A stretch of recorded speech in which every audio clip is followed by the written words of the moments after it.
Tara po, libutin natin ang maraming pasyalan dito sa Boracay.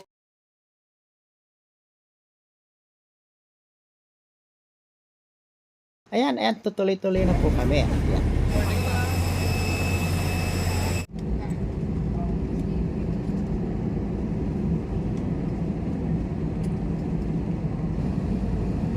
Kita na po natin ang eroplano na aming sinakyan. Ayan po nang kami po ay papunta na sa runway, halos kabang-kaba ako at syempre naman hindi mo maialaman kung ano ang iyong mangyayari diyan at ikaw ay sasakay ng eroplano at yan po ay nasa runway na po ang aming eroplano na sinasakyan at ay lilipad na po sa saglit na oras lamang at ang paglipad po niyan ay talagang ikaw ay panalangin talaga na ikaw ay maingatan ng Diyos dahil sa itaas po ay yung paglipad na yan ay kaba pa rin pero nang matanaw ko po ang mga building ng Metro Manila abay na wala po ang aking kaba at ang nakita ko ay ganito lang, nakakaalis po pala ng kaba kapag ikaw ay nakalipad na. At dating sumasakay din po ako ng eroplano. Nang narito na po kami sa kaitaasan, ay naramdaman ko na po ang payapa doon dahil humina po ang andar ng eroplano. Saglit nga lang po ay nasa Katiklan Airport na po kami. Ayan! Now, 3:54 p.m. Weather in our destination is reported to be cloudy with a ground temperature of 29 degrees Celsius. On behalf of Cebu Pacific Air and the rest of the crew, I'd like to thank all for flying with us and we hope to be again of service to you in your future flights. Ladies and gentlemen.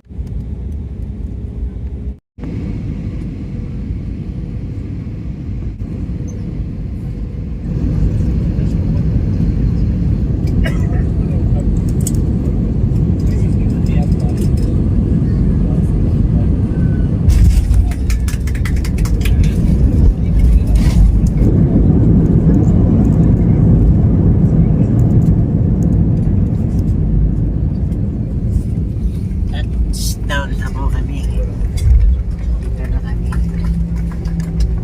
sa Katiklan. Hello everyone, we have just landed at Godofredo P. Ramos Airport. Cebu Pacific Air welcomes you to Katiklan, Boracay. For your safety and comfort, please remain seated with your seatbelts fastened until the captain turns off the fasten seatbelt sign. Please check your surroundings to ensure you do not leave any of your personal belongings behind. Be cautious when opening the overhead bins as heavy items may have moved during the flight. Under ticket po ulit ang aming ginawa. Dito na po kami sa ferry boat. Ayan.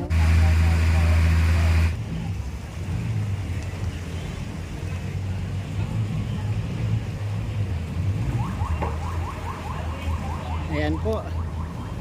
Dito na kami sa Boracay.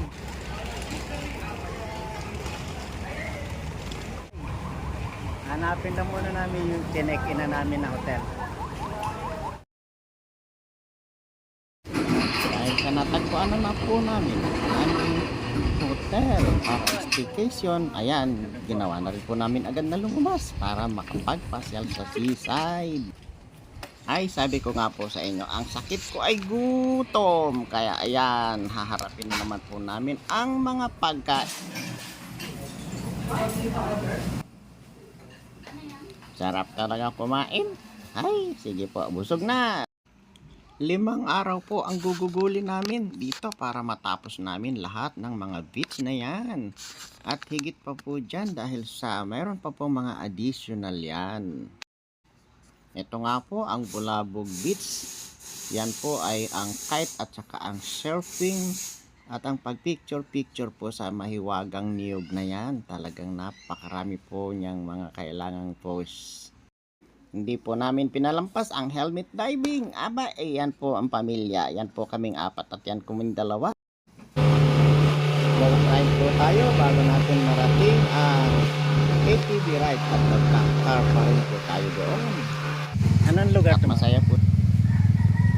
Ito nga po palang ATV rides ay marami pa pong kailangang harness na gamitin para hindi ikaw po ay hindi Sa mapahaba.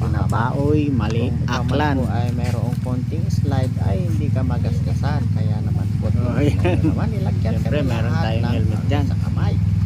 At sa tuhod, ayan, kasama Pag na rin mag-ride po pala tayo, nitong kailangan po ng ride na ito ay ang shipping. ano kaya?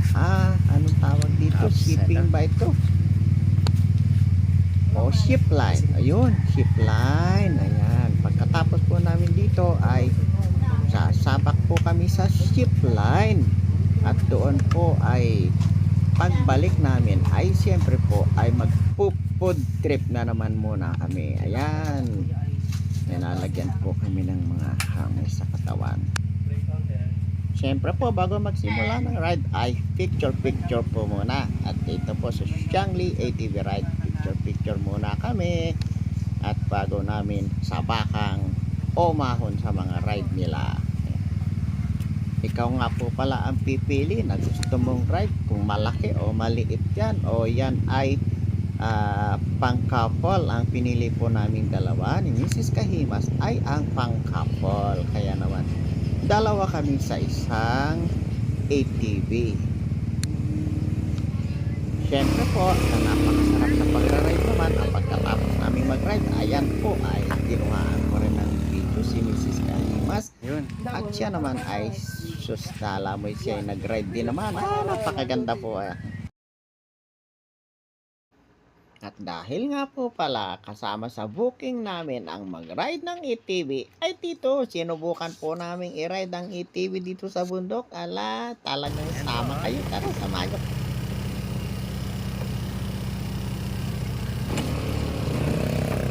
Yan nga po palang nasa unahan kong dalawa na iyan. Ayan, yan po yung aking anak.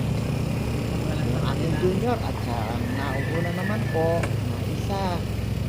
Napakagaling na rin naman mag-ride. Ang kanyang girlfriend.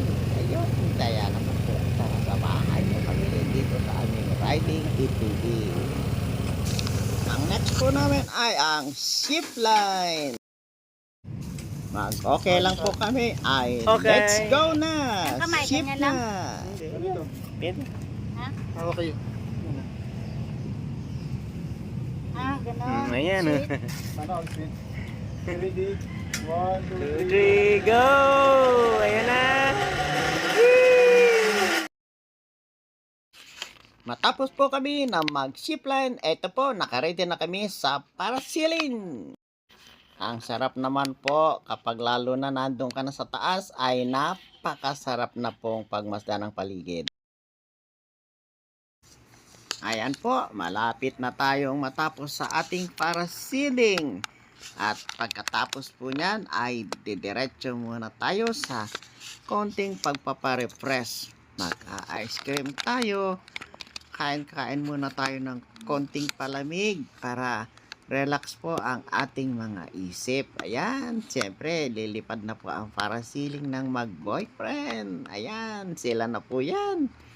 At diretso na po yan sa taas ng napakataas.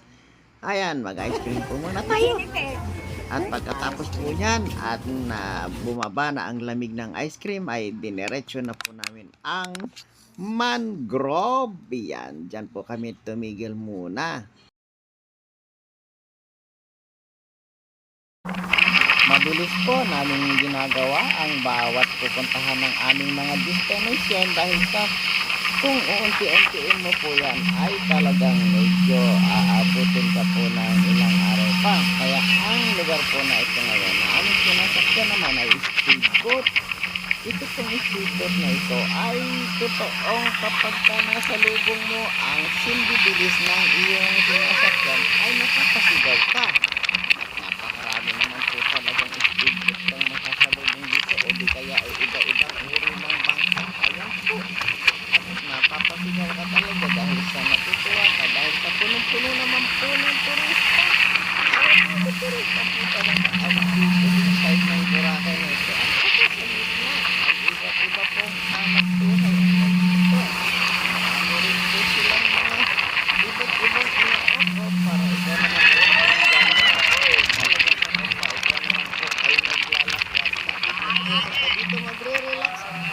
sa po talaga ay po na po at malapit na kami sa Station 1. Kumanahanga nga po pala ako sa aming driver ng speedboat. Nakagaling naman po. Ang klase.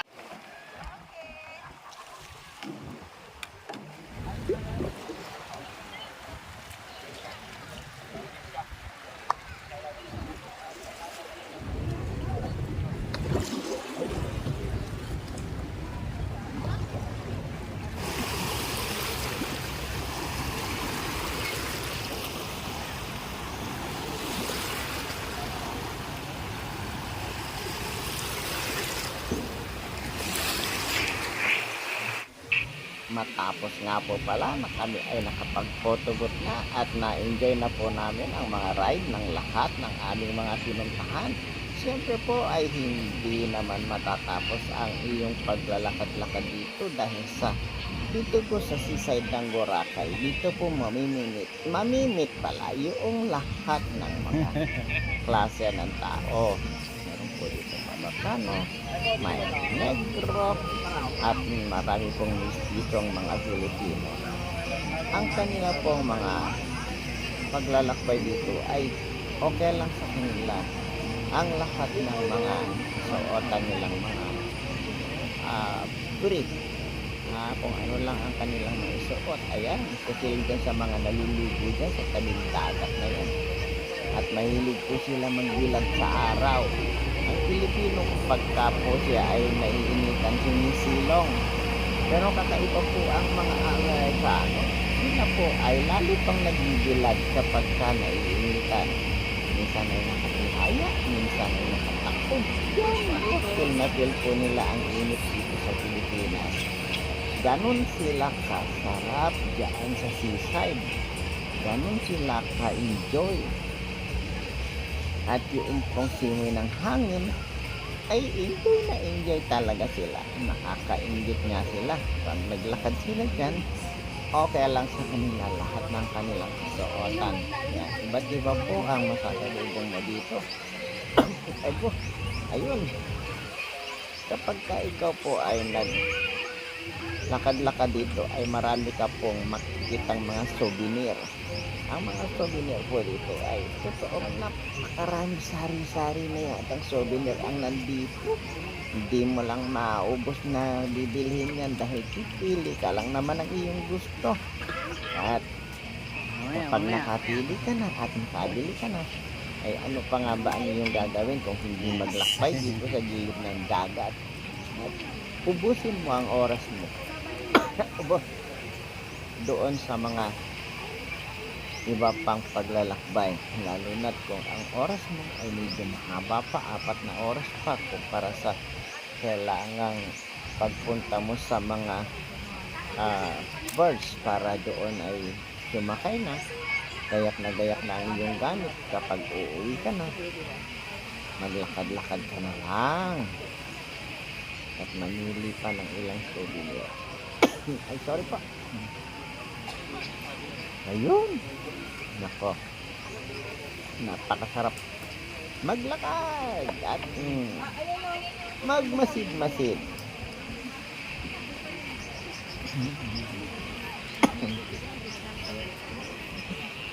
Kung makilala mo na nito, kadagal-dagal. Ayan.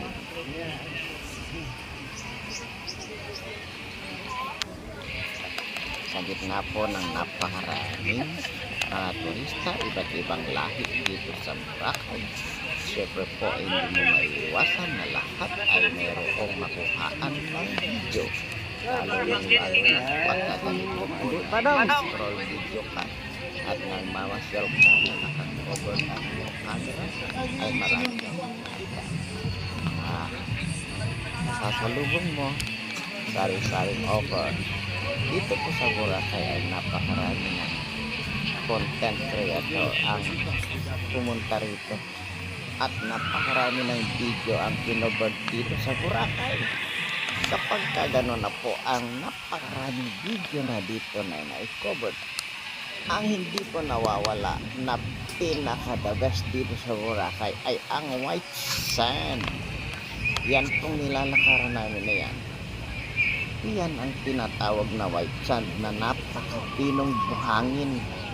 At nako, kapag ka umaga po ay napakakinis ng seaside na yan dahil kung mag-high tide po ay kukonti lang ang natisirang walang tubig dyan.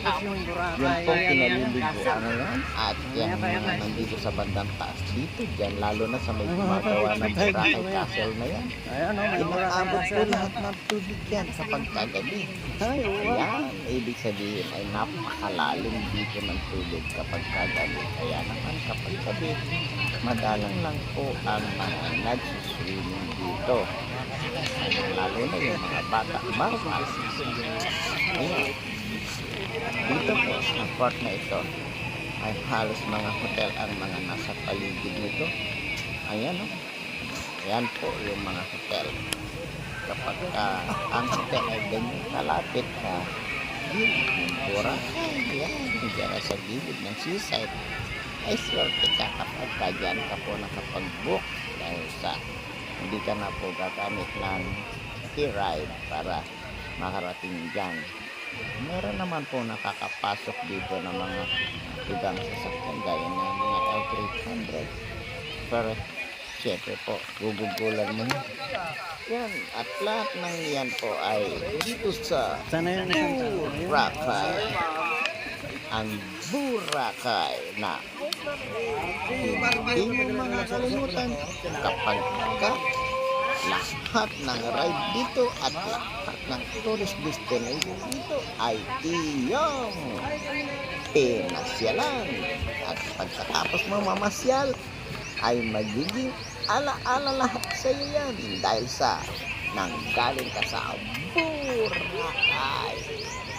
Boracay, yan ang pangalang napakahiwaga ng pangalang Boracay. Yan ang isla ng Boracay na yan ay napakaraming tumatangkilik. Hindi natin maubos maisip na yan ay magkakaganyan na. Sobrang ganda, sobrang daming hanap buhay. At sobrang taas naman po ng bilihin dyan. Naku, pagka dyan ka po pumunta, lahat po, oras na sumakay ka dyan, ay may gugugulin ka talaga. At yan, kaya maglakad-lakad ka na lang muna dito tayo sa seaside ng Boracay. Magpalamig-lamig tayo dito. At syempre po, magpapasalamat ako. Thank you for watching sa lahat po ng sumubaybay at nanood. Aba, siyempre po, thank you for watching sa inyo. Hindi po masyadong I will walk the backwards towards the second of the gate and after following the connection. Thank you, please stand by for flight boarding announcement.